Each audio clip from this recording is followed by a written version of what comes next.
Teks rekon adalah teks yang menjelaskan suatu kejadian dengan urutan waktu kejadian, dengan maksud untuk memberikan informasi juga menghibur para pembaca. Teks rekon ini punya 3 jenis ya teman-teman. Tiap jenisnya memiliki ciri khas dan fungsi yang berbeda dalam menceritakan kembali suatu peristiwa. Aku jelasin satu-satu ya.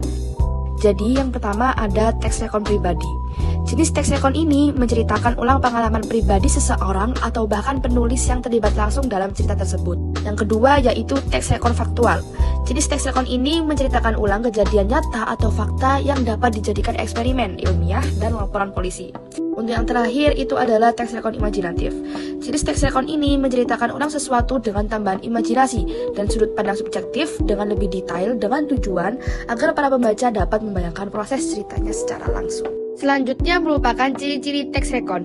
Pertama, bersifat faktual atau imajinatif. Yang kedua, menceritakan peristiwa masa lalu, yaitu berisi kejadian yang sudah terjadi, baik pengalaman pribadi maupun sejarah. Dan yang ketiga, disusun secara kronologis, alias menggunakan urutan waktu yang runtut agar mudah dipahami. Teks rekon memiliki 4 struktur utama yang bikin cerita jadi lebih jelas dan enak dibaca. Setiap bagian punya perannya sendiri supaya kejadian yang diceritain runtut dan gampang untuk dipahami. Yang pertama ada judul. Judul merupakan kata atau frasa kunci yang mewakili keseluruhan isi teks. Yang kedua adalah orientasi. Bagian ini berisi pengenalan awal tentang peristiwa atau pembukaan dari sebuah teks. Selanjutnya ada urutan peristiwa. Jadi di sini itu kejadian diceritakan secara berurutan sesuai kronologinya. Dan yang terakhir adalah reorientasi. Reorientasi adalah bagian penutup untuk mengulang atau menjelaskan kejadian dan biasanya disertai dengan komentar pribadi penulis.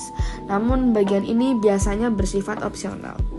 Teks rekon berfungsi sebagai media untuk mengingat kembali peristiwa atau pengalaman yang pernah diamati.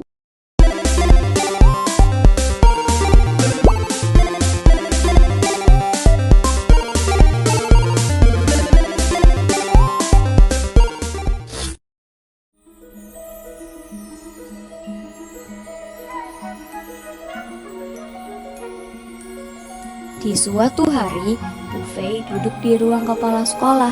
Hatinya gundah. Ia baru saja menyampaikan niatnya untuk mengundurkan diri sebagai guru.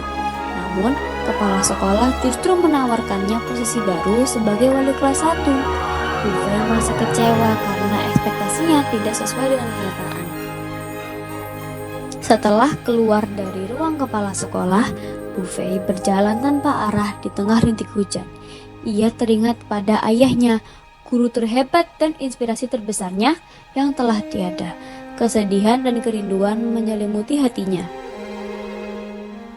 Di halte bis, Buffet bertemu dengan salah satu muridnya yang bernama Ayah. Mereka pun berteduh bersama. Buffet bertanya tentang cita-cita Ayah yang unik, yaitu menjadi seorang ayah. Ayah pun menjelaskan bahwa ia ingin menjadi seperti ayahnya yang bisa mendidik anaknya meskipun tidak membersamainya, dan seperti ibunya yang bisa mengisi peran ayahnya yang hilang.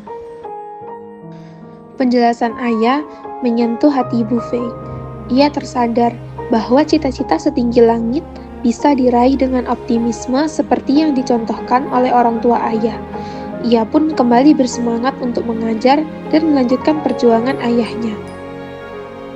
Pertemuan singkat itu memberi makna yang mendalam bagi Buffet. Ia percaya bahwa Ayah akan menjadi seseorang yang hebat melebihi ekspektasi dirinya sendiri. Lalu, setelah hujan reda, Buffet dan Ayah pun pulang bersama. Bertahun-tahun kemudian, Buffet melihat Ayah telah sukses menjadi pendakwah dan motivator terkenal, serta mendirikan panti asuhan. Buffet menyadari bahwa optimisme adalah kunci untuk meraih mimpi seperti yang dibuktikan oleh Ayah.